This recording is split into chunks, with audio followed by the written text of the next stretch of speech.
Hello, everybody. Midnight Media Capture, midnightmediacapture.com is where you can find me, Nicole Franklin, and Giovanna Aguilar, who is out of the country and not with us tonight. But this is our final Wednesdays with Arlen Schumer Google Hangout for the summer as we prepare for the fall with this fantastic talent, this comic book historian who I have been so honored to host every week. Now, Arlen, I guess we've been doing this about 5 weeks, and it's Yes. been incredible stories, incredible history. If you love comic book history, if you love comics, if you love art, Arlen American is in the history. gallery. Yeah, and American history. Arlen is in a gallery show that closes tomorrow. We have been bringing you fantastic illustrations and the fantastic words and thoughts and commentary and scholarship of Arlen Schumer. Arlen, welcome back to our final night. I'm going to miss you for the Uh, summer. I know that's we're a going to do two-way it in the street. fall. Oh, thank you. And we were just talking about where to catch you this summer in live lectures. Of course, let's start with tomorrow night, but please give our viewers a brief calendar where you're going to be. Well, let's see. Tomorrow night I'll be at the Art on a Gallery on Avenue A between 2nd and 3rd Street in New York City, where my gallery show the last day till 8 o'clock. But at 6 o'clock, I'll start a lecture on the Silver Age of comic books based on my book, The Silver Age of Comic Book Art. You can see it here, where, though it's out of print, I just got the news pretty much today that I got the legal thumbs up to go ahead and republish the book in both a hardcover and a digital ebook version this summer. So Yay. the ebook will be out first. The hardcover will be out probably towards the end of the summer. But I'll be promoting it all summer long at a bunch of conventions I'll be going to, starting right in New York City in 2 weeks, I think June 14th and 15th, Father's Day weekend. There's a convention at the Jacob Javits Center for 2 days that I'll have a table at with a big Silver Age banner. So hopefully we'll be able to be selling the digital book at the convention and taking pre-orders on the hardcover. Then the very week after, June, whatever that is, 21st, 22nd, there's a Texas Comic Convention. My good friend Bill Field is running that, and I'll be lecturing for 3 days there, all 3 days of the convention, on the Silver Age of Comics, on the 75th anniversary of Batman. This year is the 75th anniversary, and I do a very unique Batman talk all about Bill Finger, the uncredited co-creator of Batman, the writer partner Bob Kane. And then, because my friend Bill is a big Twilight Zone fan, Mm. and I'm a Twilight Zone fan, I developed a whole lecture on comic books and the Twilight Zone and how Rod Serling was consciously or unconsciously influenced by the Twilight Zone, and how the Twilight Zone in turn influenced Marvel Comics and, by and large, the whole Silver Age of comics. So that's what I'm doing in Texas. Then later in July, the big San Diego Comic Convention, I'll be lecturing on the idea of art and comic book art, comparing and contrasting the two, which is based on a 10-page verbal visual essay that I'm doing for this A1 hardcover comics anthology that's going to come out this fall. But I'll be Mm. lecturing on that at San Diego. Also, again, I'll be at the Los Angeles Society of Illustrators booth, probably with a little display about my book. And then at the end of August, there's a big comic convention in Bridgeport, Connecticut, that's expanded to an arena right there on the water. And I've been going the past couple of years, and it's just grown in size to the point where they had to go from a hotel to an arena. And a lot of, the big New York talent is going to be there. So I'll be lecturing for 3 days there, also Oh, on the Silver Age and on Batman 75th anniversary. And I think the third one is just going to be my own kind of personal journey as a comic book style illustrator and historian. So that's my summer schedule, and all to help promote the fall web events that we do based on the Silver Age book. Interactive web events each time on one of the different artists in the Silver Age.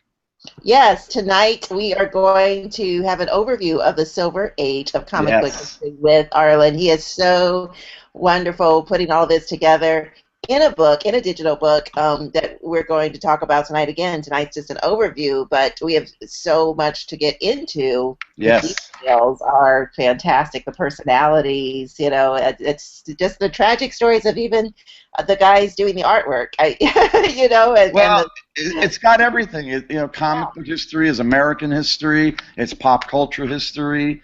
It's got its triumphs, its tragedies. Just like the wide world of sports, it's got the thrills of victories, the agonies of defeats. It's got the comeback stories. It's got the little guy against the big corporation.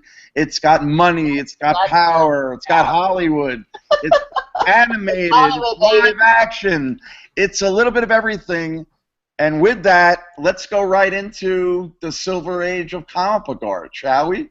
Let's do it. Okay, let me screen share and pop it on. And here we go. This is 1960 in DC Comics. No one in the world suspects that at a moment's notice I could become Mighty Green Lantern with my amazing powering and invincible green beam. Golly, what a feeling it is.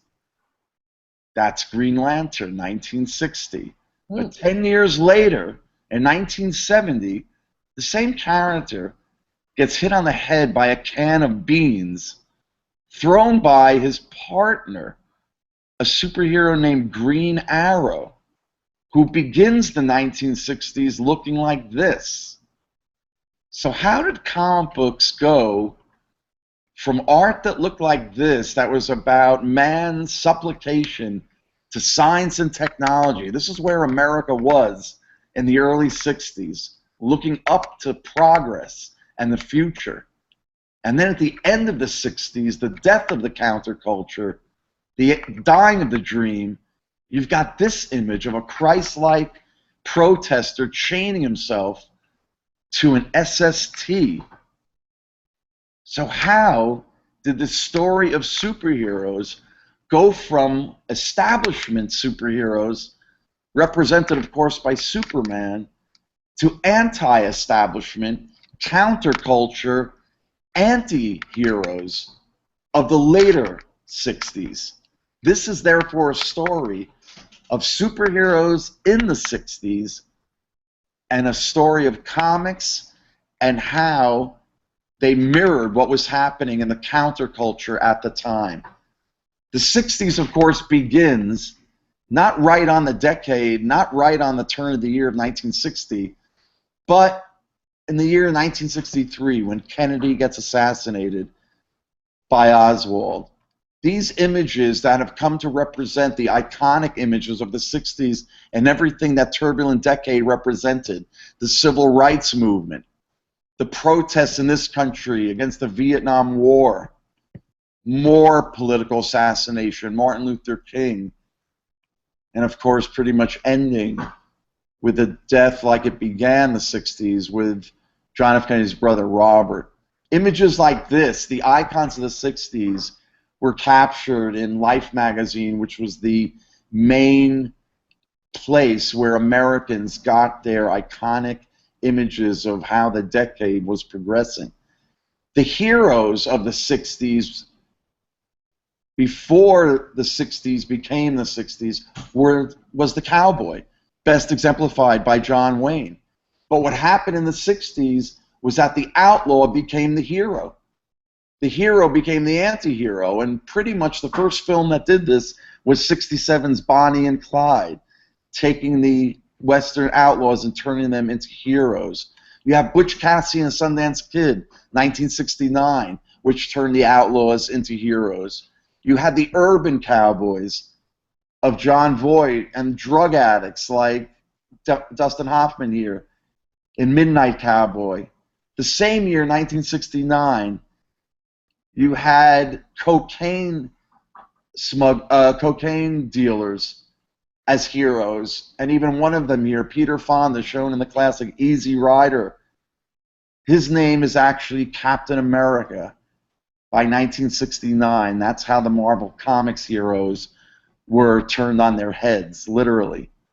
So this story of the Silver Age of comics is about how establishment heroes like Green Lantern, Superman, and the Flash became the counterculture, more liberal,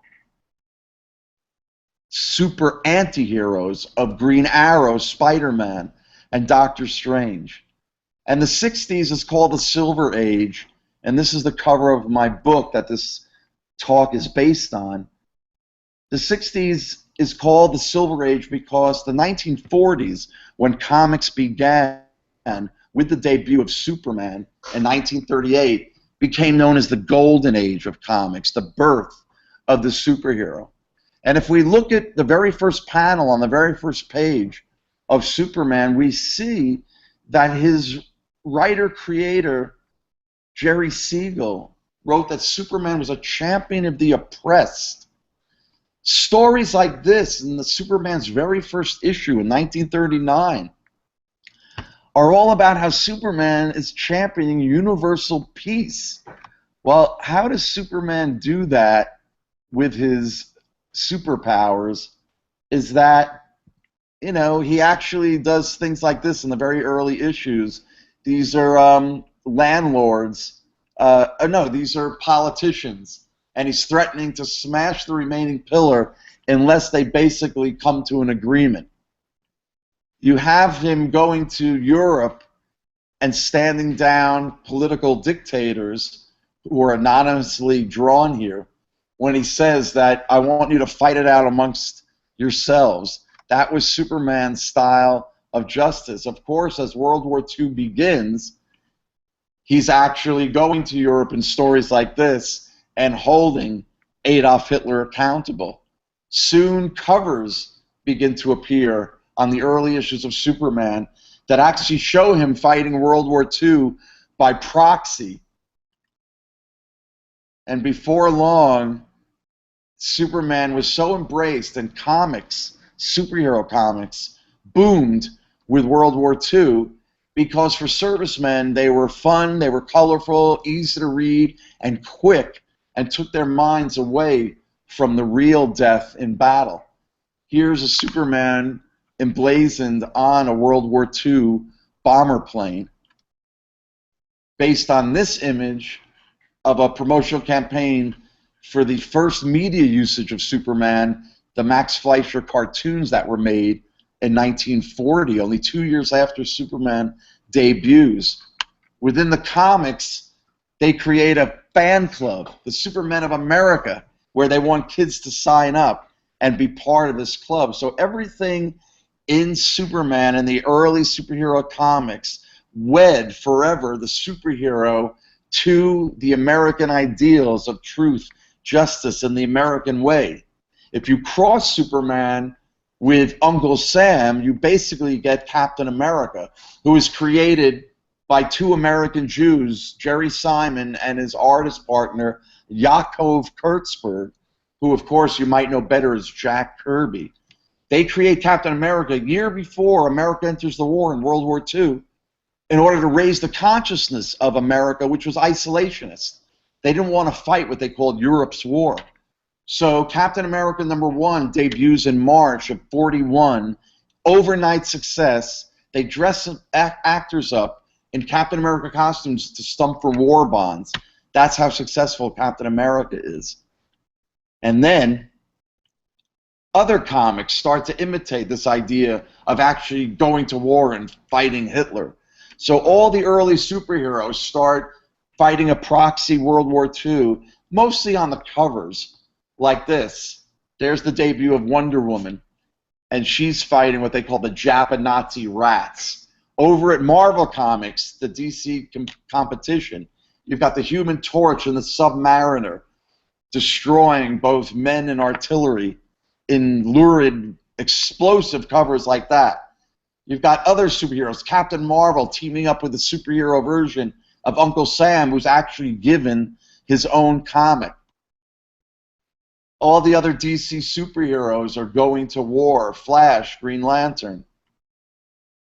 They all join together in the first superhero group called the Justice Society of America. And as you can see in the bottom right corner of that image, they're kind of fighting proxy missions for the American government, but that was basically what the superhero represented. But of course, when the war ends, the superheroes who were so tied to fighting World War II by proxy now don't know what to do with themselves. And you start getting stories and covers that domesticate the superheroes or change their genres. I'm sorry, that cover is a far cry from this cover only 2 years prior. Other superheroes start getting into genres that have nothing to do with superheroes. What are Batman and Robin doing fighting aliens on other planets? The next genre that starts invading comics in the post-war era is the Western. So you've got covers like the Wonder Woman cover on the right. TV and the Cowboy Star starts having their comic book equivalents. Look at that Green Lantern cover. Look how big the Western figure is versus the tiny Green Lantern. Look at this issue of All-Star Comics, the home of the Justice Society. Look at the story. It's called The Mystery of the Vanishing Detectives. Why? Because the very next issue of All-Star Comics was changed to All-Star Western. That's how dominant the Western genre was. The next genres that begin to take over the superhero are funny animal comics and humor comics. If you look at the Green Arrow and his partner Speedy cover on the right of More Fun, that little comedy team called Dover and Clover basically replace him in the very next issue. Look at this comic, The Shield, on the left. He was an early knockoff of Captain America. Actually, he might have even debuted possibly right before. I think January 41. He debuts before Captain America, but it's still regarded because Captain America became so much more successful as a knockoff. But in issue 43, in the post-war era, he's replaced by this new character that you know of as Archie, and becomes so popular it spawns all of Archie comics. But Archie gets a start replacing the dying genre of superhero comics. And then the next genre that was to take over superhero comics, look at how Plastic Man in the early 40s begins, a lighthearted, more funny superhero comic. But then horror begins to take root in comics by the end of the decade and into the 1950s. So you have covers and stories that look like that. Look at how Captain Marvel is fighting the death horror, and Captain America gets squeezed out of his own comic by having it recalled Weird Tales in the very next issue.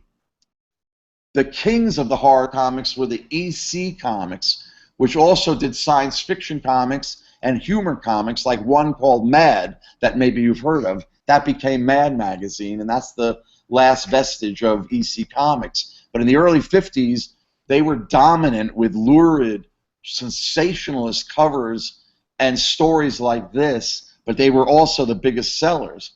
But it was covers like this that were so lurid that they drew the ire of the psychiatrist named Frederick Wortham, who in the early 50s writes this infamous book, Seduction of the Innocent.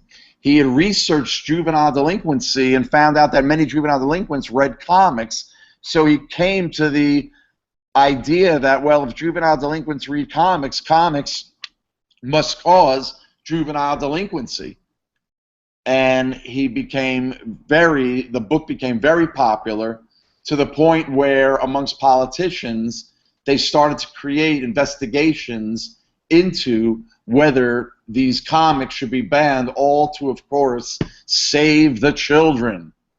To the point where it became so sensationalistic that there were comic book burnings. This is not Nazi Germany in the 30s. This is America. This is like Kansas in the early 1950s having a comic book burning. And there were so many things like this, and the outcry from parents groups and education groups, that the major comic companies formed a self-governing, some might say self-censoring board called the Comics Code Authority. And that's why in the upper right corners of comics, ever since the mid-50s, you saw this stamp, and it was on covers like this that Marvel put out in 1955, trying to revive their own superheroes that had been discontinued years earlier at the turn of the decade, except repositioning them, like you see on the top of the Captain America comic, as a commie smasher. And look at the Captain America blurb in the lower right corner. The Submariner fights commies and crooks. I worked for Neil Adams, one of the Hall of Fame comic artists, who grew up during the 50s, and he told me, and I'll never forget this, he said, Arlen, we were taught that the communists were worse than the Nazis. And that's why, but these attempts failed. They didn't succeed. And the decade of the 50s is known for images you see in this advertisement: outer space, technology, the car representing speed, and science, tying all these things in together. Look at this ad that also is about speed, science, and technology. And they were the dominant motifs of the 1950s. Well, because of that, somebody up at DC Comics, and nobody's sure who, the publisher, the president, one of the editors, came up with the idea of taking one of their mothballed 1940s characters, like the Flash, who hadn't been published since 1951. And this was 5 years later, in 1956, DC Comics decides to bring back the Flash, but not in the same form, to revamp him for the new era. And that's how you get this issue of Showcase Comics in 1956, which is considered the birth of the Silver Age, the birth of the new superhero for our modern times. And in many ways, this is a very postmodern, almost pop art, pre-pop art attitude of retrofitting, revamping a pop culture icon for a new era. We call it in the modern terms rebooting, like when the first Spider-Man franchise with Tobey Maguire ends, 10 years later they do a new franchise and they call it a reboot. Well, this appearing in 1956 is really the first American pop cultural reboot. And Flash is still successful today. This is a still from the upcoming CW television series of The Flash that's airing this fall, I believe.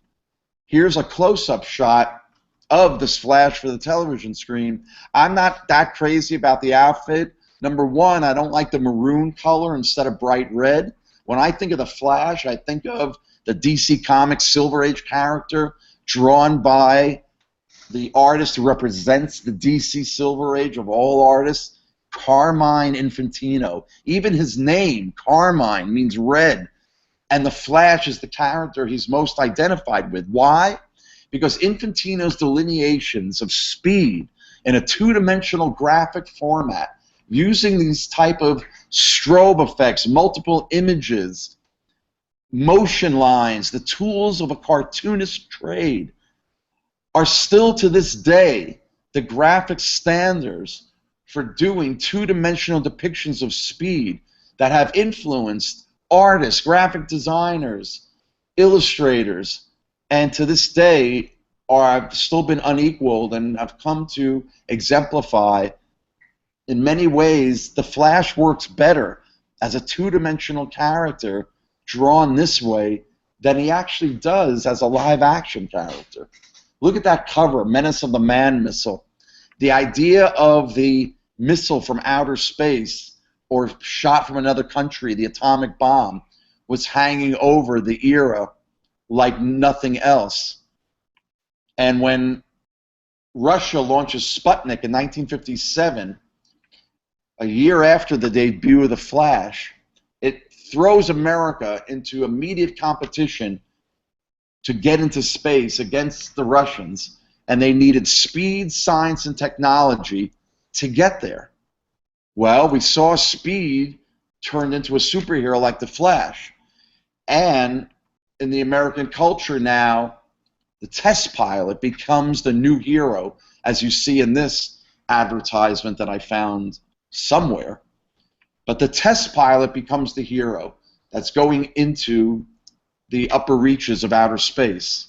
And so, just like in the 40s, the superheroes become reflections of the American ideals, so you've got DC Comics creates a test pilot to become their next superhero. And who is that test pilot? Hal Jordan, a.k.a. Green Lantern. Now, he's shown here in the outfit that the artist Gil Kane designed for him, debuting in 1959 on the left. But just like the Flash, Green Lantern is a rebooted superhero from the 1940s. The original Green Arrow on the right, you can see the difference in costume design. That costumes in the 40s, in the Golden Age, were based on magicians' cloaks. The outfits were baggier. The lace-up boots is very circus strongman-like. But Gil Kane, representing the modern era, the post-war era, the 1960s, the era of space, designs these skin-tight outfits for Green Lantern, to the point where the movie they made a couple years ago with Ryan Reynolds still uses the sleek, stylized Gil Kane outfit. But just like the 1940s, though, these new techno-heroes for DC were espousing the same ideals carried over from the 1940s, very black and white. The other big motif of the late 50s and the post-war era is the atom. This is an exhibition in Brussels, Belgium, called the Atomium.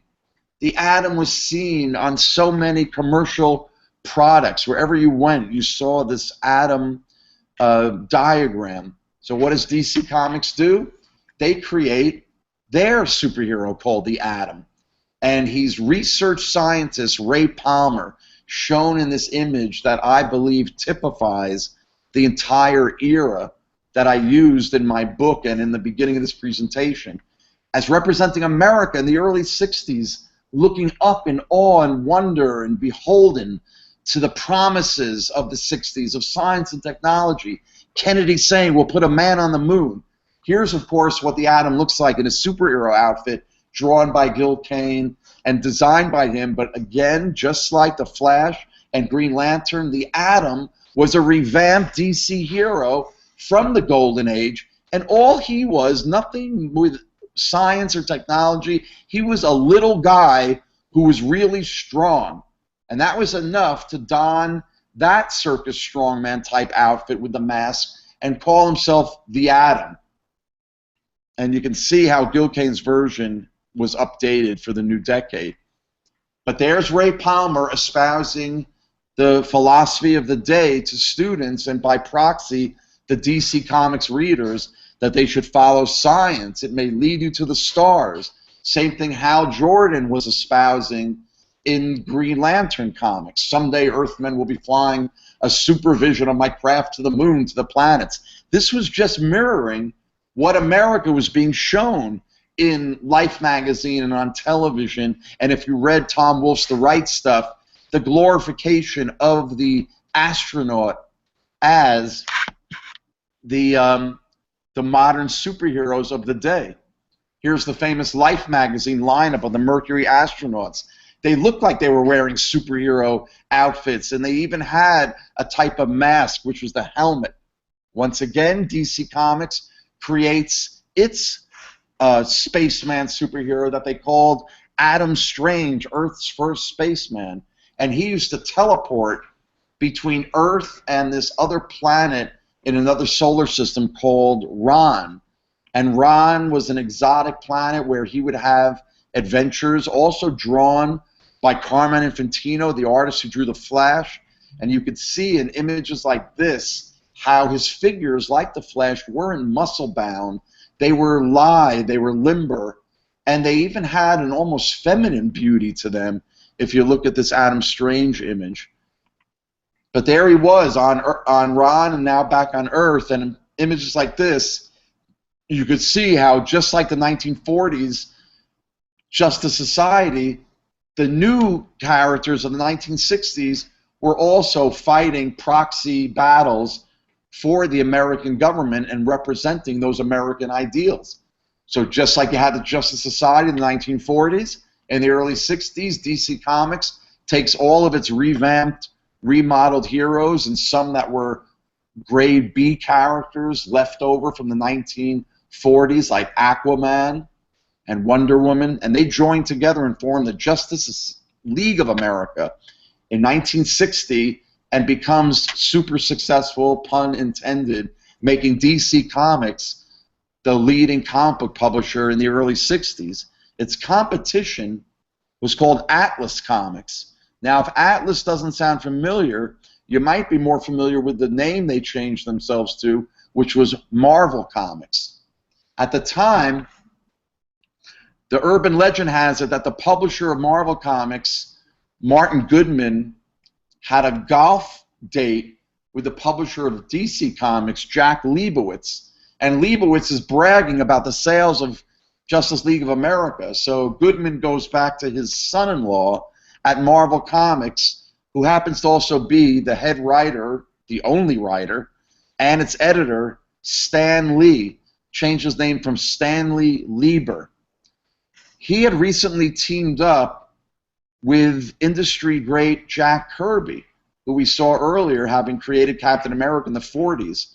And in the late 50s, he teams up with Lee, and they do a series of monster comics with names like Grog and Metallo, and these were mirror images of the monster movies that were all over the 1950s. And these were kind of quickie comic book versions. But you could see the roots of the Marvel Comics monsters in the superhero title that Lee and Kirby collaborated on to compete with Justice League of America. They were called the Fantastic Four. And this debuts in November of 1961, kicking off what we now know was to become the Marvel Age of Comics that eventually became dominant in the 60s and took over the #1 position in the comic book world from industry giant DC Comics. How did they do that? Well, with characters like The Thing, who is, again, right out of the monsters that Marvel had been doing the past couple of years. Look at this character, Serpo, that Kirby drew a couple of years prior. So you could see he was experimenting with an orange-colored rock creature. Then you have Reed Richards, who's transformed into Mr. Fantastic, kind of a little ego name that he gives himself, but he can stretch. Well, the idea of a character stretching had been around since the 1940s. Remember Plastic Man? But he had been discontinued. Nobody had the rights to Plastic Man, so even DC Comics, before the Fantastic Four, in 1960, create their knockoff of Plastic Man, but since the word plastic was already used, they came up with Elongated Man. So that was basically where Reed Richards' antecedents are. Then you have the third member of the Fantastic Four, the Human Torch. Well, of course, he was a rebooted, revamped version of the Human Torch from Marvel Comics' own golden age in the 1940s. And there's the final character, the Invisible Girl. Well, there's a Marvel Comics short story from a couple years prior where you can see that they were experimenting with the public domain concept of the Invisible Man. And here they are, all teamed up together in the last panel of the first story of the Fantastic Four. And you can see how even the cover of the first issue resembles a knockoff of the cover of the more successful Justice League of America first issue. But starting with issue 4, Marvel Comics takes a leap when they bring back one of their mothballed characters, remember the Submariner, from the 1940s. There he is fighting the Japanazi rats. If you look closely at the Submariner, we could see his influence on one of the great pop cultural icons of the 1960s, of course, Leonard Nimoy's Mr. Spock. The very next issue of the Fantastic Four, they introduce their greatest villain, Dr. Doom. If you look up close, that's what he looked like. His metal mask was colored that lime green. A couple years later, Kirby refines his approach, and you can see the influence of Dr. Doom that must have had on a young Californian comic book fan who was working in a comic book store in the early 70s, coming up with ideas for a film he would later create in 1977. Maybe you've heard of it, Star Wars. But basically everything from Darth Vader to other concepts like the Force are taken from Kirby's work, which is literally a whole nother story. After the success of the Fantastic Four, and because the Thing became its most popular character within the Fantastic Four, publisher Goodman and Lee and Kirby come up with the Incredible Hulk. Here's the house ad from the first issue. Most people think the Hulk is a derivation of the Jekyll and Hyde myth of how we're split creatures. You can see in this poster that even Hyde is colored green, but that's not where the Hulk gets his green color. In fact, the biggest influence on the creation of Hulk was the Boris Karloff Frankenstein, but not actually the original film. In 1960, Aurora Models comes up with its first monster model, and this becomes the biggest selling toy of 1961. And Martin Goodman sees the sales figures on this toy, and after the success of the Fantastic Four in 1961, he says to Stan Lee, why don't you come up with a superhero version of Frankenstein? And that's how they come up with the Hulk. And the reason why he's colored gray in the first issue is because Stan Lee thought gray would be the good color of a monster. And when Martin Goodman sees Hulk 1 colored gray, he must have hit the roof, because he basically was thinking of a superhero version of this. And because Frankenstein was full color, but the movies were black and white, they colored his skin green. So Martin Goodman expected the Hulk to be green skinned. And that's why in the second issue, he becomes green, and he's always been green ever since, becoming the cinematic icon that we see today in the Marvel Comics movies, like the Hulk films, as well as his prominence in the Avengers. So the monsters were very popular at Marvel Comics before the superhero hits. Here's a book of theirs called Amazing Adult Fantasy that appears in 1960 or 61, and it's drawn by an artist named Steve Ditko, who also loved drawing these monsters, and they had similar names to the names that Lee was coming up with Kirby, like Tim Boo Ba. But the characters in the stories that Ditko drew in incredible heightened stylized portraits like this were basically everymen, were regular people thrust into amazing adult fantastic situations. And you can see Ditko's style in characters like this, to the point where in the very last issue of Amazing Fantasy, number 15 in 1962, it's all about a teenager thrust into an amazing adult fantastic situation. And he gets powers, but he doesn't use them to save the ones he loves the most. And who is that character that Steve Ditko draws in that last issue of Amazing Fantasy? It's Peter Parker, the Amazing Spider-Man, who selfishly uses powers for profit and thereby doesn't protect his Uncle Ben, his father figure, from being killed.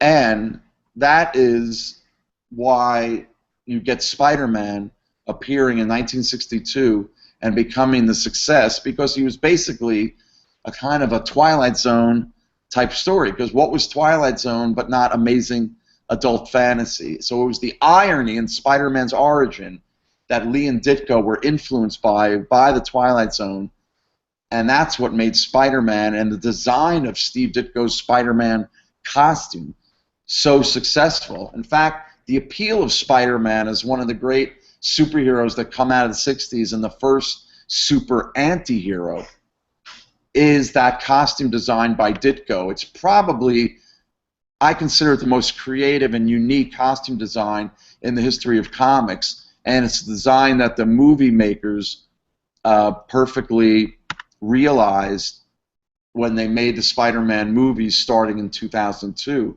I kind of love the raised webbing. I think it adds a three-dimensional aspect to Ditko's design while keeping the integrity of Ditko's original design.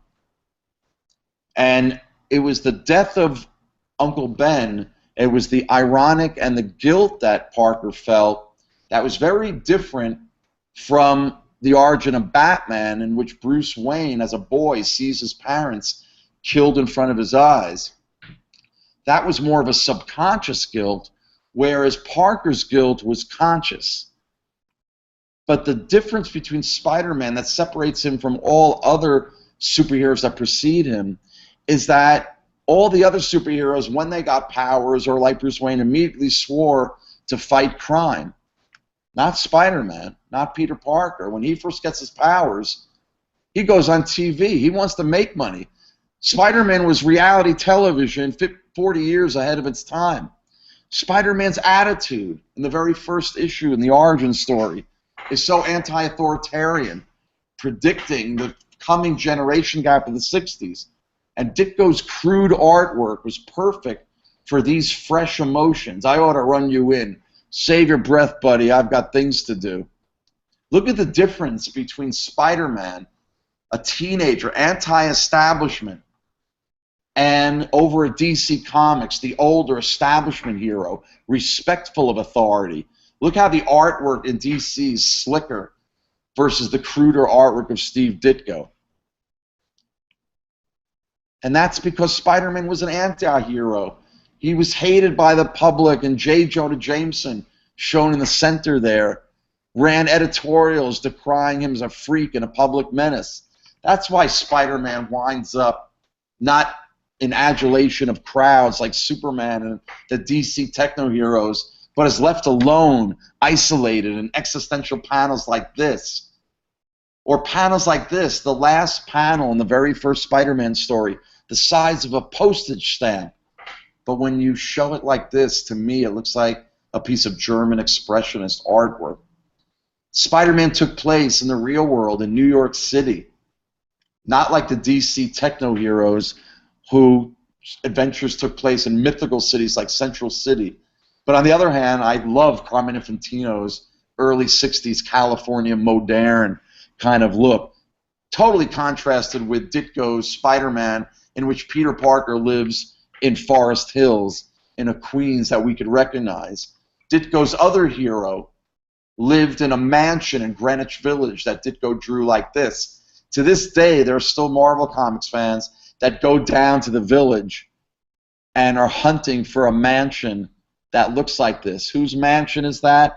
Of course, that's the lair of Doctor Strange, Ditko's other influential character that he creates in 1963. Here's Doctor Strange casting his occult spells. What made Doctor Strange so different from not only anything in comics, but anything in the culture? Because if you were watching television in 1963, you were shown a doctor and his aged mentor in shows like the medical show Ben Casey.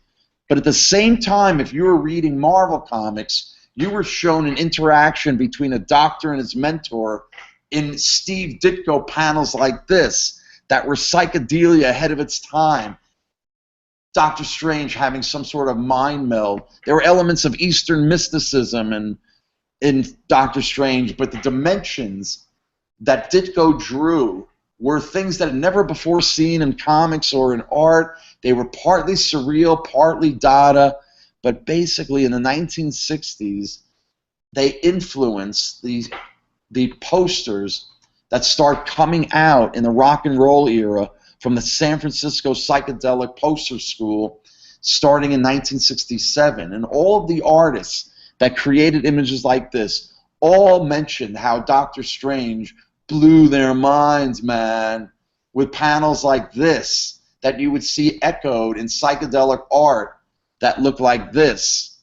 Check out this Ditko Doctor Strange piece of psychedelia. And look at the very first Trips Festival poster. And therefore, when you see the very first acid test in January '66 in San Francisco, they love the Marvel Comics characters. Look closely at the center of that image, and who do you see but Jack Kirby's Thor? the next Marvel Comics superhero after the Hulk and Spider-Man to be a success.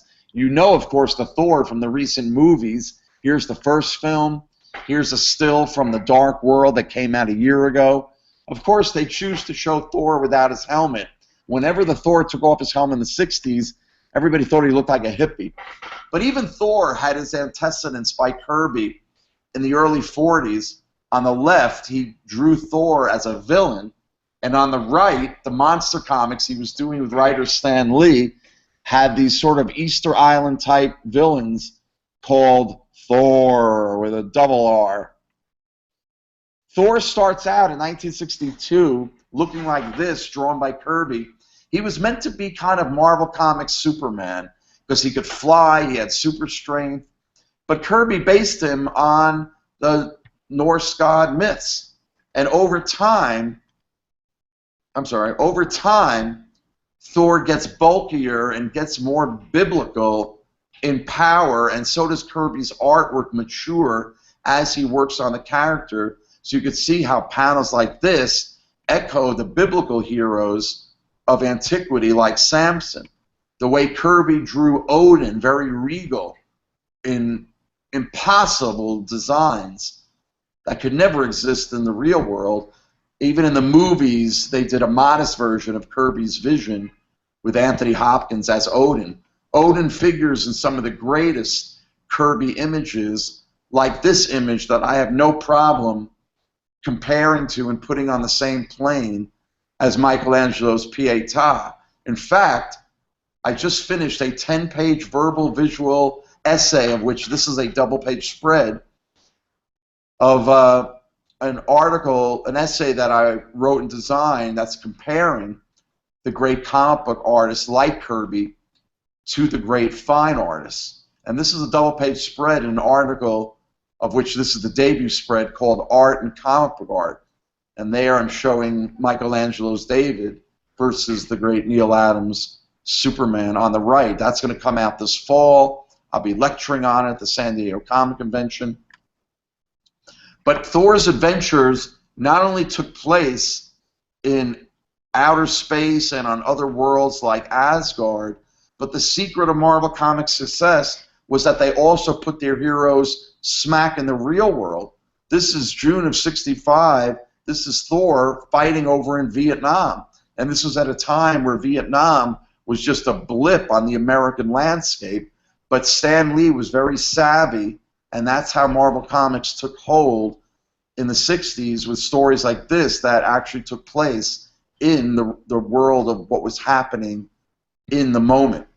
Vietnam also figures in the next Marvel superhero to become a success. Here's the villain looking like an Asian racist caricature left over from the 1940s, but he's a Vietnamese warlord, and he figures in the origin of Iron Man. Now, if you don't recognize Iron Man in this image, or as seen on the cover, the bulky metal Iron Man, you might remember in the Robert Downey first Iron Man film, they paid homage to this original bulky Iron Man in the film itself. But of course, the Iron Man most people know is the sleek red and yellow metallic Iron Man. But most people don't realize, most comic fans don't realize, that Spider-Man, the designer of the Iron Man red and yellow outfit is none other than Steve Ditko, who also designed the Spider-Man outfit.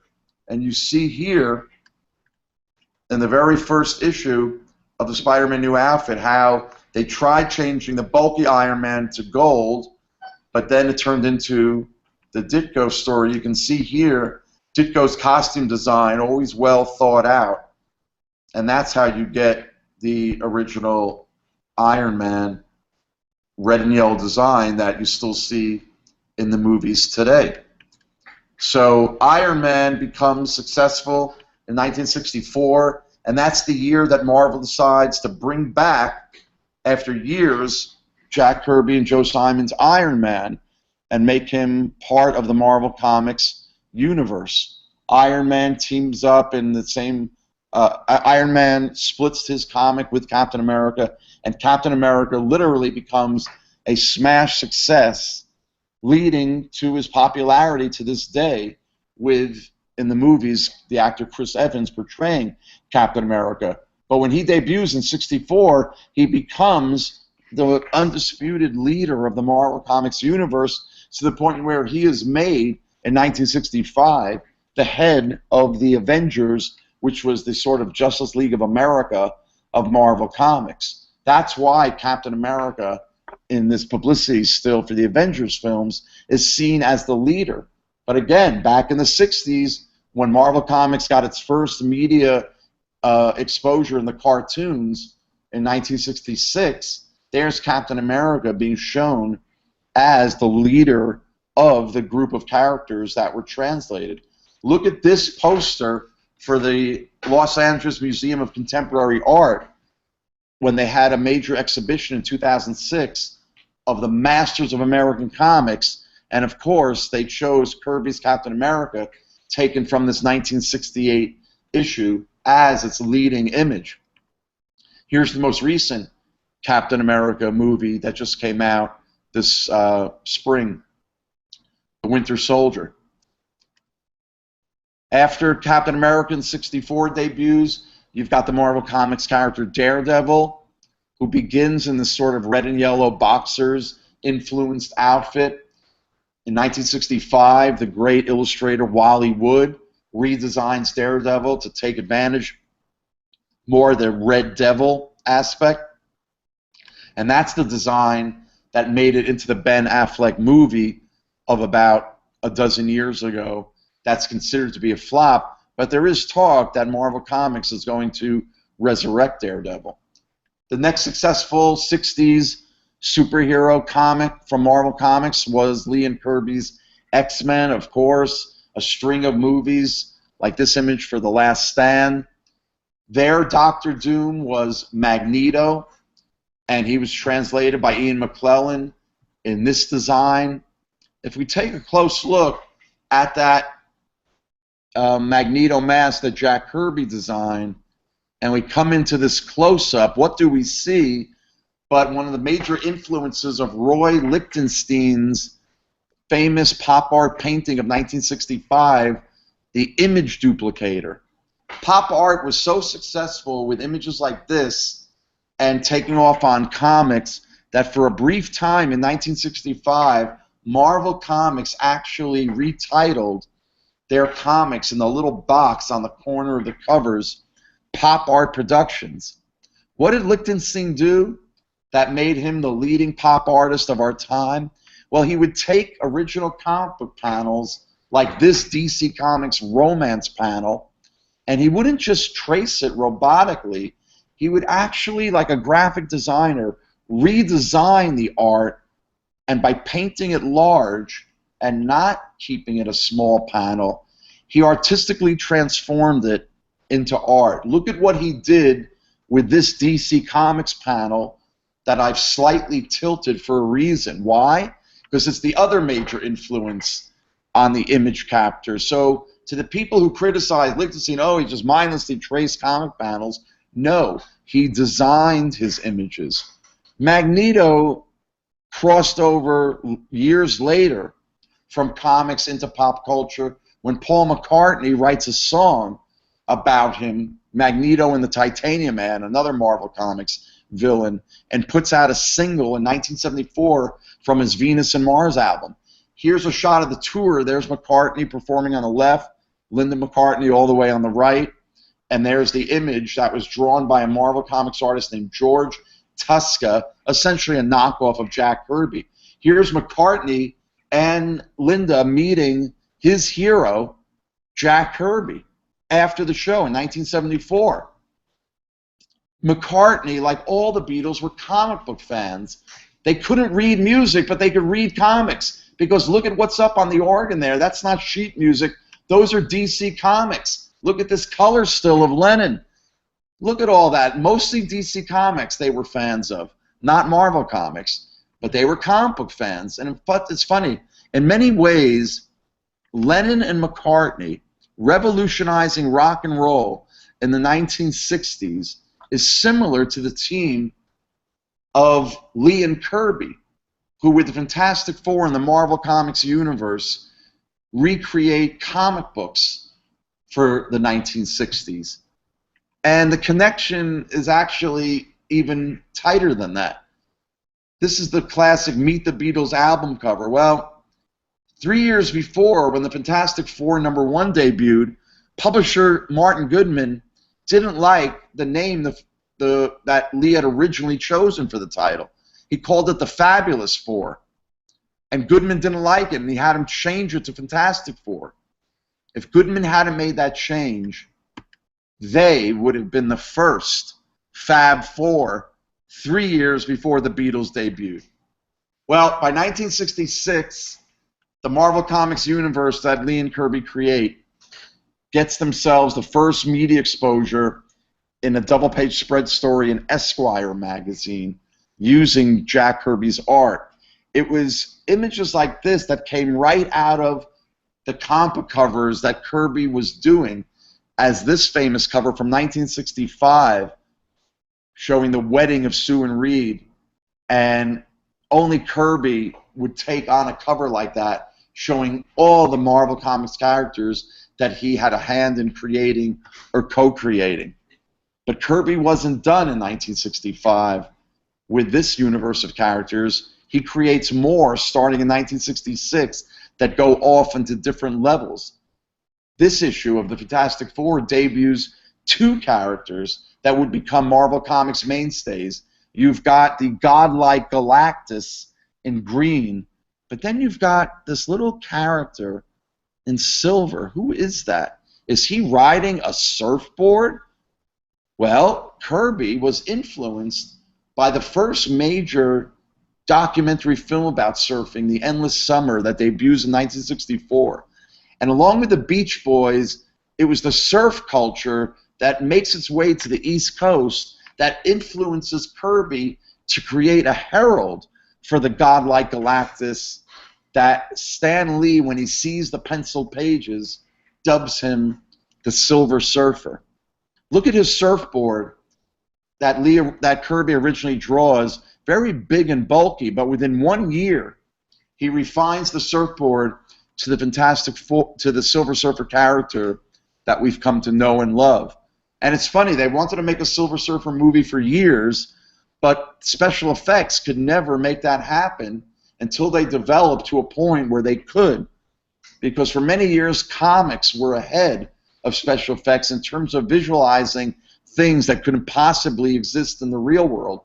But once the movies and computers came in, they were able to figure out how to make movies out of characters they never thought they could make movies out of. After the Silver Surfer, Kirby creates the first black superhero called the Black Panther, shown in this house ad for this cover that appears. But at first, if you notice, Black Panther is billed as a villain. And in fact, we don't even know that he's a black character based on the first cover that we see. And in fact, which came first? The Black Panther superhero or the Black Panther political party that debuts 6 months after the Black Panther superhero in October of 1966?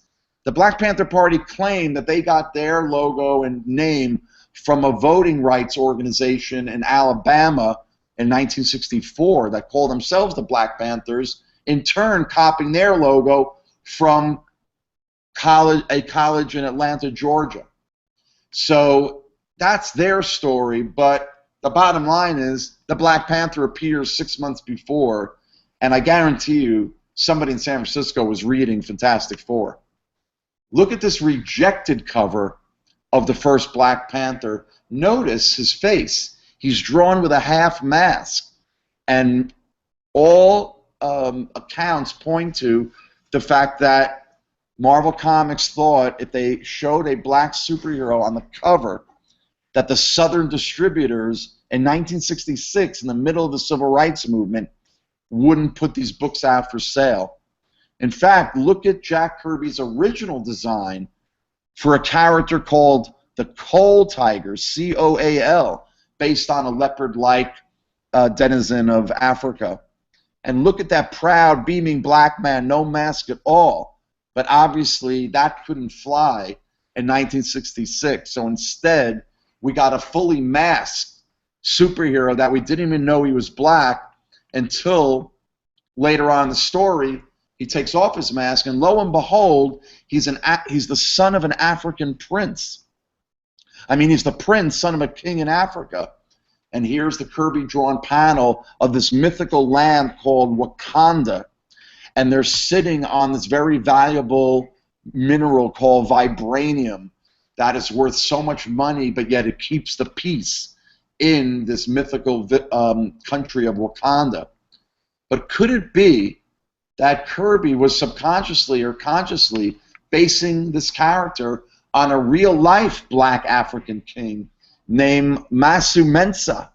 And that meant Black Moses. And he presided over the kingdom of Mali, and the capital of which was the cultural city of Timbuktu. That was a center of learning and mathematics and science. And Masumensa's land sat upon valuable reserves of gold, and yet he used the riches to keep the peace and not wage war. And maybe that's how you get the character and the idea of the Black Panther. He's created in 1966. In 1969, Marvel Comics comes up with its second black superhero named the Falcon. And he's an American, but he's an expatriate living in Haiti. Here's what he looks like in a superhero outfit and how he appears on the issue of Captain America in 1969 when he debuts, the same year of Dennis Hopper's film Easy Rider that used Captain America as the name of the Peter Fonda character. And it's because Captain America, even though he was the established main Marvel Comics superhero, was also seen as the hero of the counterculture. Just like they put Thor in Captain America, Marvel Comics had a story where Captain America goes to Vietnam. They have Iron Man in Vietnam. So the Marvel stories were literally torn from the headlines and made the characters seem that much more real and fresh. Over at their competition, DC Comics, they had a war character, but from World War II, Sergeant Rock, drawn by the great Joe Kubert. This comic appears, this cover, in 1968, and even though Sergeant Rock is a World War II sergeant, the story is basically an unconscious anti-war statement about the Vietnam War. And I talked to Joe Kubert when he was alive about this. And I asked him about stories like that and stories like this in December of '68 that essentially, though it took place in World War II, was about a hippie who doesn't want to use his gun, who believes in love. And at the end, he sacrifices himself and actually saves Sergeant Rock by killing a Nazi by hitting him over the head with his guitar. Sergeant Rock, a couple years later, had a story about the slaughter of civilians during World War II, but again, it was based on what was happening in Vietnam with the My Lai massacre from 2 years prior. This issue was so successful, it got itself pictured on the cover of the New York Times Sunday magazine. But DC Comics was doing things quietly before these issues of Sergeant Rock that dealt with the 60s and the idea of the super anti-hero, when in 1965 they have on their cover of Sergeant Rock a flaming question mark. Who is the blazing enemy they dared not show on the cover? Well, that was Enemy Ace, a World War I German fighter pilot, pictured as the hero. This is very interesting because over in Peanuts, in the same year, Charles Schulz makes Snoopy the star of the strip for years, and it begins with Snoopy imagining that he's the German World War I flying ace fighting against the Red Baron. So DC takes Enemy Ace and makes him into an anti-hero by making him a German World War I flying ace and the hero, the noble hero of his own comic. This great cover by Kubert appears in 1968, the same year that DC tries a Western anti-hero that they call Batlash. And he's actually more of a lover than a fighter, as you can see in this panel by the great DC Comics artist Nick Cardy. Batlash appears a year after Bonnie and Clyde in 1967 shake up the cinematic world by portraying the outlaws, the villains, as heroes. And the other movie genres, like I said, Midnight Cowboy, all from 1969, Butch Cassidy, Sundance Kid, the outlaw, the gunslinger as hero. But the most dominant 1960s movie genre of the outlaw as hero was essentially Connery's James Bond, because he had a license to kill. He was dressed in black, traditionally the villains wear.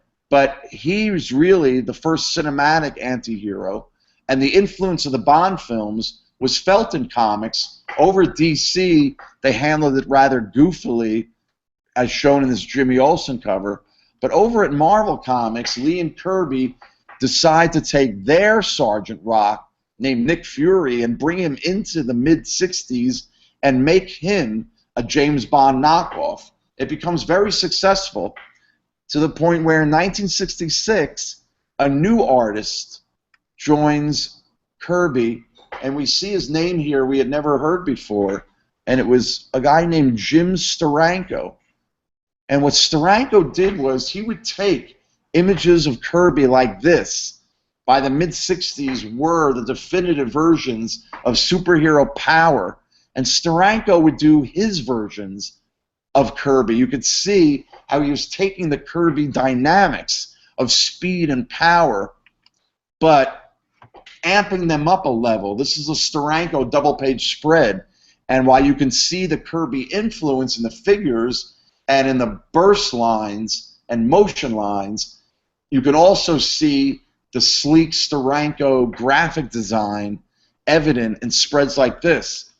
Look at what Steranko did. He had the first 4-page panoramic spread in this very Bond-like climax in the Nick Fury Shield series, and you had to buy 2 issues of the comic and lay them next to each other to get the full effect of the double-page spread.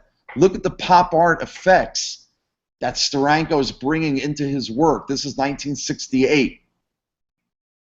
These designs combine black and white pen and ink comic art with photographic pop art effects. Look at this design that Steranko throws in. Look at the cover of one of the Nick Fury issues of 1968. Look at what he starts doing with photo collage and mixing it with comics. Look at Nick Fury's apartment. It looks like something right out of a magazine. Steranko drops in a photo background, and on the left he's got an op art painting. Op art was the domain of the artist Bridget Riley, shown here against one of her paintings on exhibit in the Museum of Modern Art when they had their op art exhibit in 1965. And she was considered the leading painter of op art patterns, something that Steranko, in one of his most famous covers, creates and uses. And this cover appears in the middle of 1968, the height of the psychedelic era, most exemplified by posters like this by Peter Max.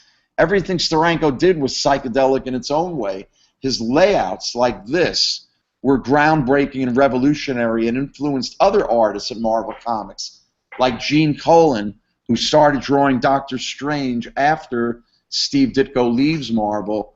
And like Steranko, Colan is encouraged, because of the subject matter, to break the panel borders. Well, over in San Francisco the same year, Robert Crumb, in Underground Comics, a whole new type of comics, is dropping LSD and drawing comics with psychedelic layouts that look like this. Crumb, of course, deserves a whole lecture of its own, which I can do and will do in the future. But for now, I just want to focus on the fact that in 1968, while he's doing psychedelic layouts like this in Underground Comics, another artist, along with Steranko and Gene Colan, over at DC Comics, was doing psychedelic layouts and illustrations like this. This is the work of the great Neil Adams, shown here in a self-portrait in 1970. The Neal Adams story of DC Comics in the late 60s, the story that was to revolutionize the look of comic art itself, begins with fellow artist of The Flash, Carmine Infantino, shown here in a photograph in 1968, as he assumes the first position of an artist in control of a comic book company when he is made editor and head and publisher of DC Comics, and he's entrusted with bringing new ideas into the industry leader that was losing ground by the late 60s to upstart Marvel Comics. So Infantino draws a house ad like this, telling the readers about all the new things and new ideas that's going to come to DC Comics in 1968. Well, one of them, appearing in late 67, was the last comic book character Infantino co-created and drew. And it was a character with the unlikely name of Deadman. This is the house ad that DC Comics created to promote it. And you can see here in the blurb on the cover, it says, "The man who was just murdered is our hero." Huh? His story begins 1 minute later. Basically, Deadman was a circus acrobat. Shown here in this design by Infantino, if you read the dialogue, right from the beginning, Deadman is written as an angry anti-hero.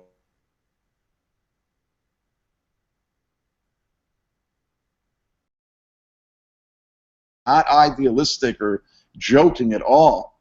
And what happens in the story is while he's skydiving, he gets shot and falls to the ground dead. But he wakes up and he goes outside and it's raining and a tree starts talking to him, telling him that he's reincarnated by Ramakrishna, a Hindu spirit of reincarnation that lives in that tree. Where did Arnold Drake get these ideas? The writer of Deadman and co-creator, he was influenced by the spirit of the age, as shown here when the Maharishi Mahesh Yogi is visited by the Beatles in the spring of '67, putting transcendental meditation and Eastern mysticism and yoga and all these ideas of reincarnation on the American pop culture scene. And Arnold Drake, in looking for ideas to compete with Marvel Comics, does that with Deadman, and Deadman just literally comes out of left field and is on the eyes and ears of everybody reading DC Comics at the time. But then Neal Adams shows up, and Infantino can't draw Deadman, so Infantino gives Deadman to Neal Adams with the third issue appearing in late '67, just as Infantino is taking control of DC Comics. Neal Adams bursts on the scene with this cover. Nobody had ever seen so many faces so beautifully and differently drawn on a comic cover, and that's because Neal Adams excuse me, got his training not in comic books themselves, but doing advertising art, doing realistic advertising art, like storyboards and animatics, which are filmed storyboards for TV commercials. Speaking of television, remember Ben Casey? Well, Neal Adams was the youngest artist to ever get a nationally syndicated daily and Sunday comic strip when he was given the job of illustrating Ben Casey in 1961, and it ran until 1966 when the show went off the air, and Neal Adams went into comics and went to DC Comics. But look how you can see the face of Ben Casey designed into the multiple tier panels of this very inventive page design. But when Adams gets to comics, he can really break out, and his mastery of human emotions makes Deadman truly come alive in images like this and in sequences like this, where you can just see the frustration that Deadman has in being a living ghost. And yes, because of Neal Adams' highly realistic artwork, you could actually feel Deadman's feeling. And he was, ironically, for a character called Deadman, more truly alive than any comic character up until that point in 1968. That was the year that he gets teamed up with Batman in this comic book called The Brave and the Bold. Adams had been itching to draw Batman ever since he got to DC, and while he couldn't draw Batman in his own comic because DC had this team-up title, he was allowed to draw Batman, and they decided to team up Batman with Deadman right from the beginning. September '68, this comic appears a couple months after the TV series with Adam West had just been taken off the air, and leaving Batman kind of in the dregs, saddled with this image of Batman as a campy character, more to laugh at. Neil Adams, in one fell swoop, transforms Batman with his highly realistic comic art in drawings like this, where you could see the man as much as the bat in the character. We had seen faces like this in Adams' Deadman, but when he teams up with Batman, the transformational change affects Batman as well. So we saw the man in Batman, but in this issue we begin to see the bat in Batman like we hadn't seen since the character's debut 30 years earlier in 1940. And it's because of what Neil Adams did in this very first issue in 1968 that you have the Dark Knight of today.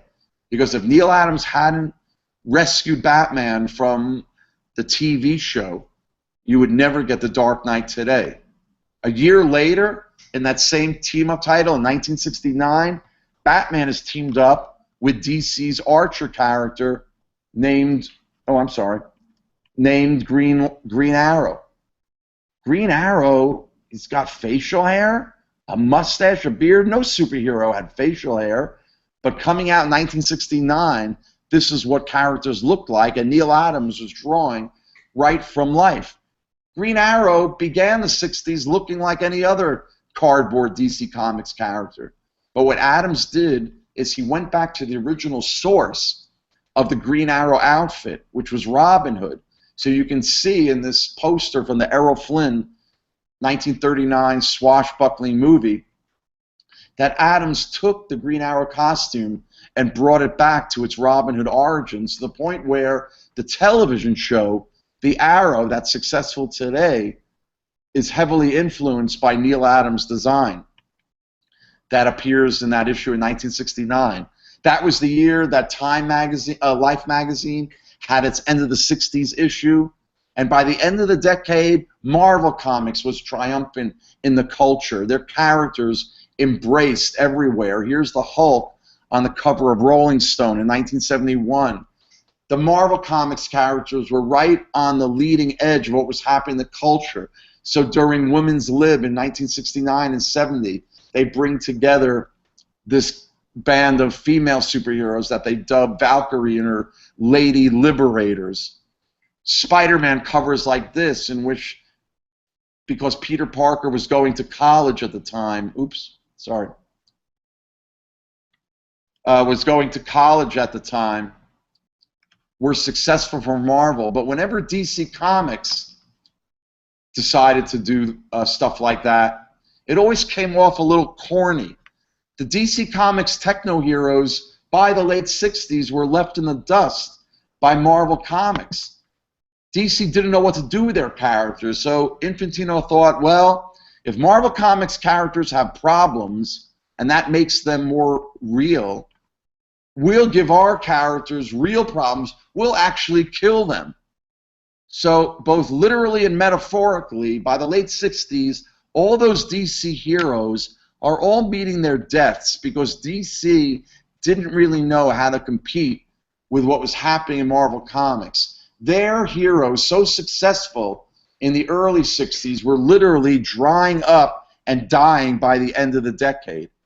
So when Neil Adams finds out in 1969 that DC is about to cancel Green Lantern, he pleads with DC to let him draw the last couple issues.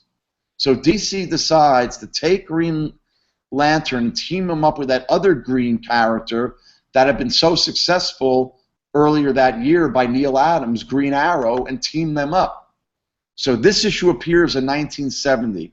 Why is it considered one of the most groundbreaking issues in the history of Superman comics? Well, it starts out like any other issue of Green Lantern flying over the city on patrol, and he spots an older, heavy-set man being pushed around by young hoodlums. And he flies down, saves the day, and then he gets hit on the head by a can of beans. That's the panel that I used in the beginning of this presentation. Who threw the can of beans? Green Arrow, who was in the tenement building. Turns out that the man that Green Lantern saved was a fat cat landlord who is evicting those younger men from his building. So Green Arrow takes him into the tenement building to show Green Arrow how the other half lives. And with Neil Adams' realistic drawing style, it hits home in a way no other comic book sequence ever did. They take him up to the roof, and Green Lantern encounters a black man who asks him how come he hasn't done anything for the Blackskins. And that middle panel is probably the first realistic drawing of a black man in the history of comics.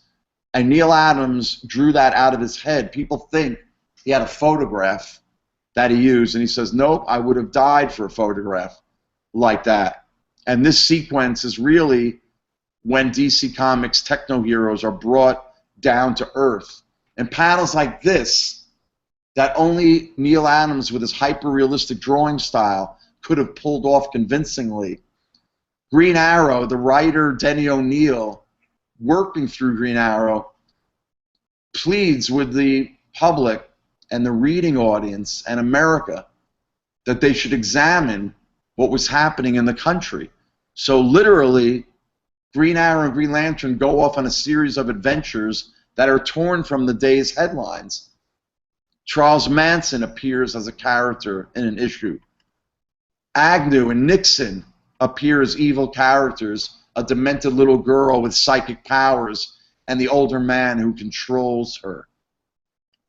They even take advantage of the fact that Green Arrow's Robin is named Speedy and make him a heroin addict in this groundbreaking double issue of 1971.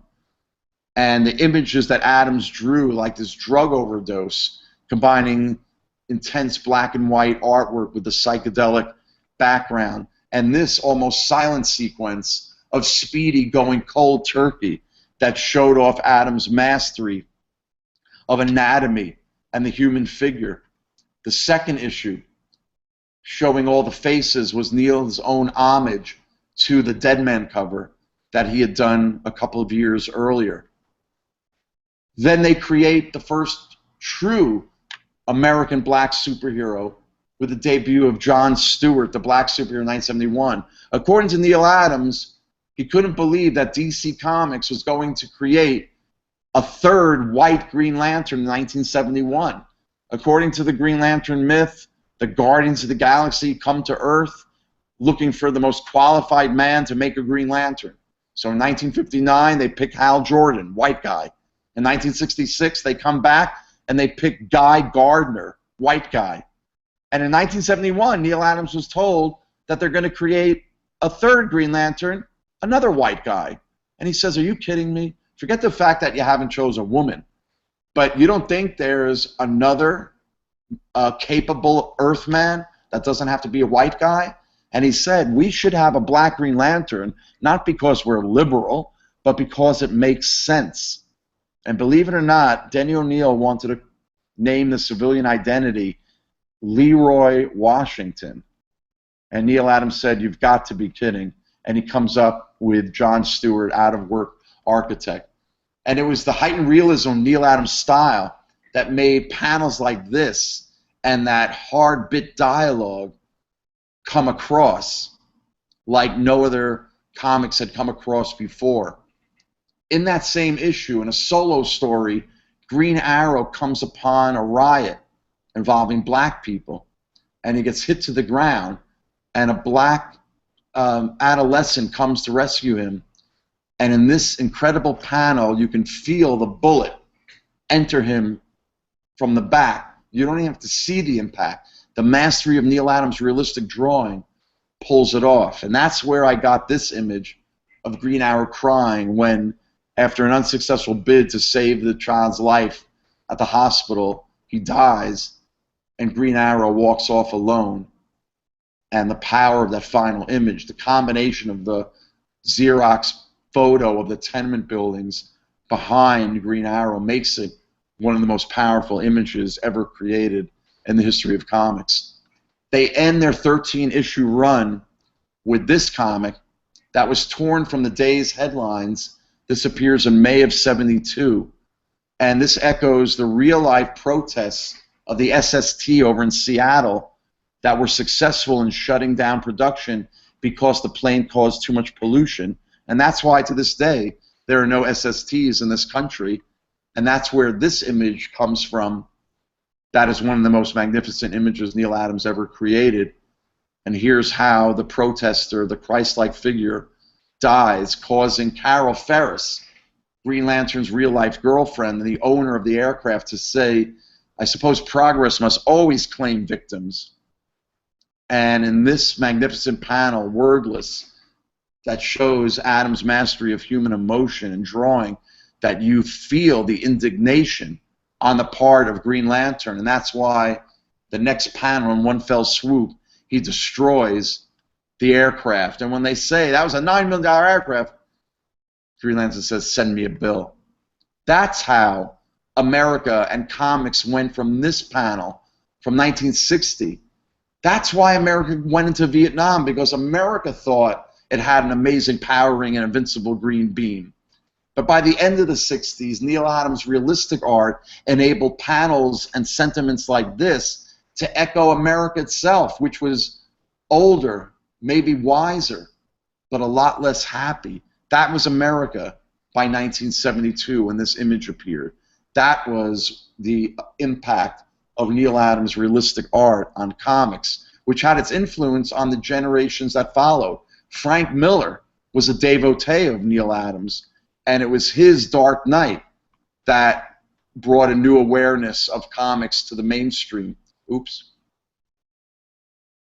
And he counts himself as an influence. There's no way the Dark Knight could have happened, which led to the movies, if it wasn't for drawings Miller did like this, representing Batman and the death of the American dream, that found its way into Dark Knight and the modern cinematic Batman. But he himself was paying homages to Neal Adams' drawings like this, which is one of my favorite all-time drawings by Neal Adams of Batman, because it's a quiet, contemplative image that shows that Neal Adams was not a master of power and impact, but could also pull off drawings as incredibly sensitive as this one. That's why I used it as the title of the Facebook group that I run, that you could come join, called Neal Adams Almanac, and influences all the projects I've done over the years about Neal Adams' impact on comics. Trade magazine articles, you can see the book of sketches that I did on the right there. That's actually not the cover I wanted. My title page was meant to be the cover, but I think DC Comics wanted too much money that the publisher could afford for the rights to have Batman on the cover. That image, that's about 9 inches tall, of the Neal Adams sketch for this full-page image of Batman shows what an incredible artist Neal Adams is. And in fact, it was images like this that form a double-page spread that I created of Adams' Batman that revolutionized the character, leading to today's Dark Knight. And that double-page spread comes from my book, The Silver Age of Comic Book Art. And here is the double-page spread that opens up Neal Adams' chapter using that great Green Arrow crying image. There's the cover of my book, and when you open it up, you're met with a double-page spread. There's all the copyright information and the title page that basically show the bookend ideas that form my book, as well as this presentation, that how America and comics got from the image on the left to the image on the right. There's the table of contents showing the signatures of all the great artists that I highlight in the book. Starting with Infantino, I show the Flash, and I combine comic book panels with text that's actually the artist talking about the artwork. So you read it like a comic book, but it's actually a comic book art history book. Steve Ditko with the major characters he created in the '60s, his design of the Spider-Man mask and outfit that I put together in this double-page spread that really highlights his inventiveness and creativity. Jack Kirby's opening double-page spread, out of the universe of characters he created, he identified most with the Hulk, with the Thing, to the point where you could see the relationship. He thought the Thing was most like him. One of his mentors was Gil Kane. Oops, I'm sorry. One of his mentors was Gil Kane. Gil Kane starts out in the 1940s, and by the 60s, he comes to DC, and his signature creations are Green Lantern and the Atom. And you can see on the left, he absorbed the dynamics of Kirby's Captain America while he was at DC drawing Green Lantern in the center panel. He goes to Marvel Comics and draws Captain America and incorporates the Kirby dynamics, which make his work take a developmental leap. Joe Kubert and all the characters he drew in the 60s, Enemy Ace, Sergeant Rock, and he did, many consider, the greatest version of the DC superhero Hawkman. Gene Colan at Marvel Comics does Daredevil, Iron Man, Submariner, and definitive versions. Steranko with his Nick Fury Psychedelia, shown in this double-page spread. Of course, Neil Adams is the last chapter in the book. This is a spread where I tried to illustrate Adams' famous quote on the left there that says, you not only saw these superheroes as superheroes when he drew them, you saw them as human beings. And that really encapsulates the Neil Adams impact. There's my original cover. The book comes out in 2003. It went out of print in 2005. The publisher went out of business. But I've got the great news to announce, literally tonight for the first time officially, that a revised edition of the hardcover will be coming out later this summer, as well as a digital ebook edition, which I'm really looking forward to because I think these images on the electronic platform will open up and look like no other images on an ebook you've seen before. They'll literally leap off the screen.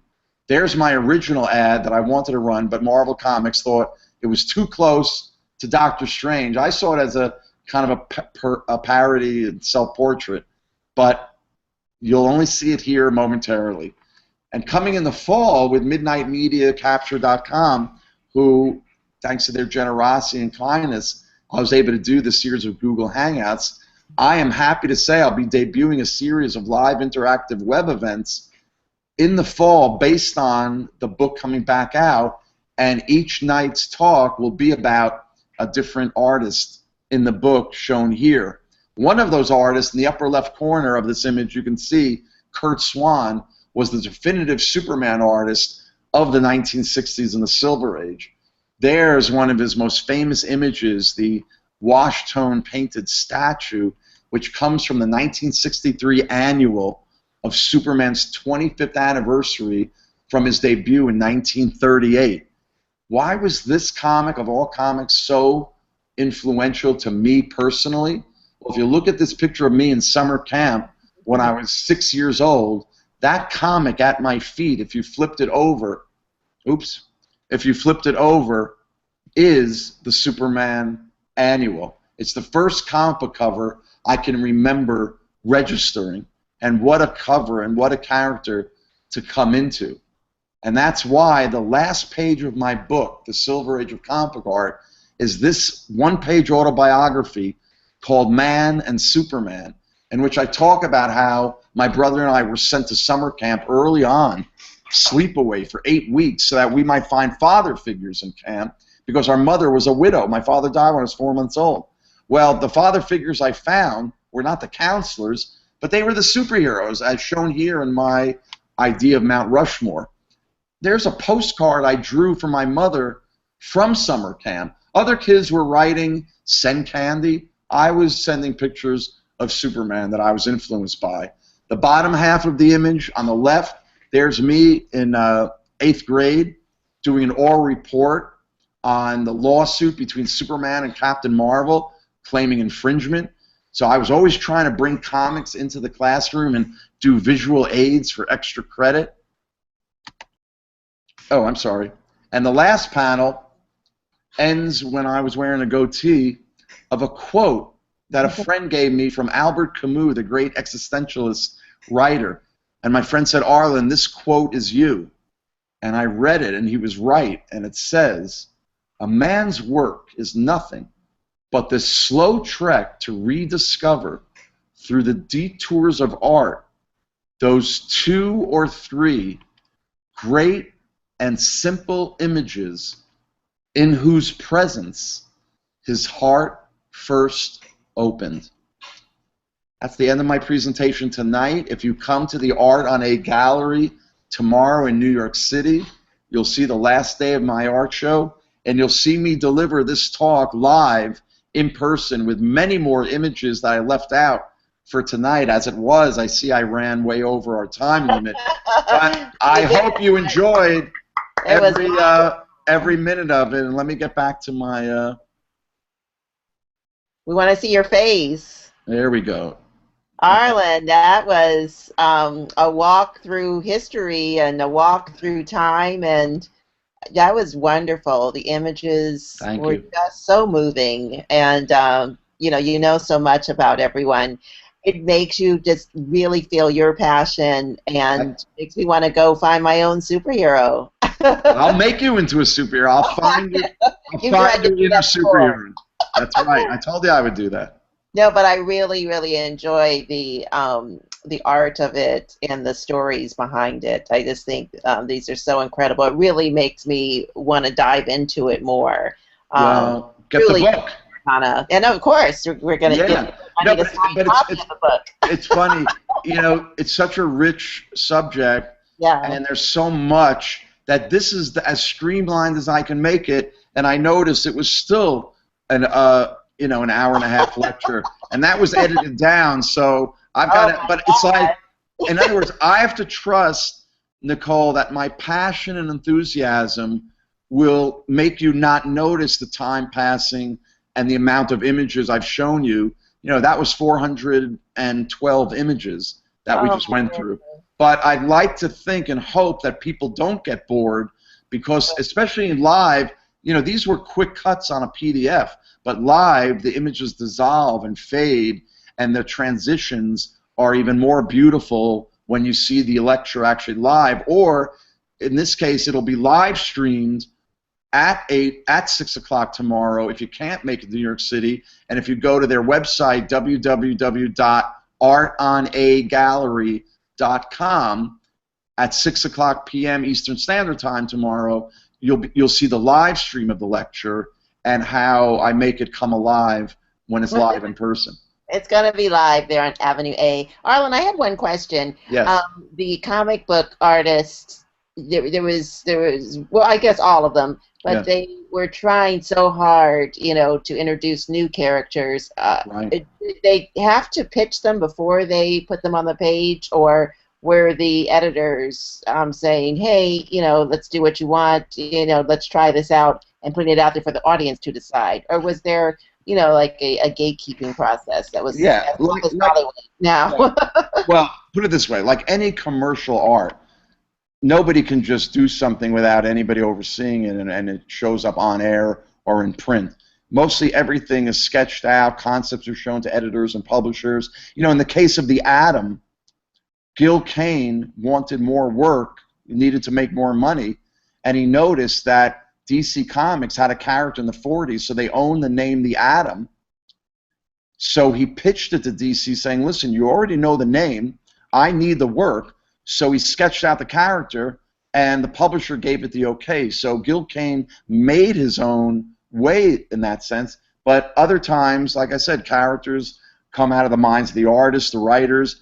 In the case of Silver Surfer, because the Marvel style that Lee developed allowed the artist to draw the story out first, and then Lee would come in and dialogue it, versus the old school DC style, which was the writer writing a full script, like a screenplay, ahead of time, giving it to the artist, where they would say, panel 1, the character comes in, panel 2, he turns into a superhero.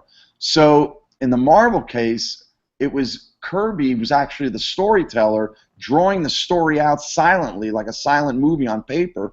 Right. And he came up with the character, the Silver Surfer, the guy on the surfboard, and gave it to Lee. Lee, they never talked about it, and Lee sees this character and didn't know who he was. So when Kirby explained it to him, Lee called him the Silver Surfer. But basically, that's really the only example of the stuff I showed you of characters. You know, they have to be created usually ahead of the story and sketched out by the artist and approved, again, like most commercial art. Well, more stories. I'm so envious of those who get to go in person and have been going every week. But your lectures look well attended. But tomorrow's the last one. And but maybe I saved the best for last. Yeah, yes, and so you've got to get to Art on a Gallery if you're in New York City now, today, which is June 4th, June 5th, or please send friends if you're watching this live. So, Arlen Schumer, thank you so much. That was fantastic. Can I just add, people can go for more information my website, arlenschumer.com. Just make sure you spell it ARLEN SCHUMER, and Facebook friend me because I post all my events there, and come join Neil Adams Almanac. It's considered the best comics history discussion group on the net. And Nicole, we'll see each other in the fall when we do our series of web events. MidnightMediaCapture.com. It is our web event channel. Myself, Nicole Franklin, and Giovanna Aguilar. And every week we're going to have Arlen Schumer dropping knowledge on the comic books. So we are so excited about that. Arlen, thank you so much. Thanks, everybody. Nicole. Have a wonderful evening, and please share this webcast. See you later. Bye. Bye.